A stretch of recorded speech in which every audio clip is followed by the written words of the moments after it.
Hey everyone, how are you? I hope you are well. Welcome to Backspace. In this step-by-step tutorial, we will learn how to insert a date and time picker in Microsoft Word. This feature allows users to easily select a date from a calendar instead of typing it manually, making forms and documents more professional and user-friendly. Using the Developer tab and Date Picker control, you can add the interactive calendar that lets anyone quickly choose a date inside your Word document. This is perfect for forms applications for Office documents and templates. Now let's get started. We can see here many text.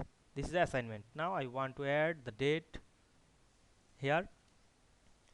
Of course, you can add the developer menu. Go to the file menu and click the option, then go to the customize ribbon and we can see here the developer. Now I am enable this. We can see here the developer, then we can see here the date picker control option. We can see here a date picker. Now I am drop down menu, click this, then we can see here March 2026. You can select any date. Now you can change another date, click again the drop down menu and select another date. Now you can see we add the date picker easily. I hope you understand this process. If this video helped you, don't forget to like, comment and subscribe my channel to get more than important video very soon. Thanks for watching.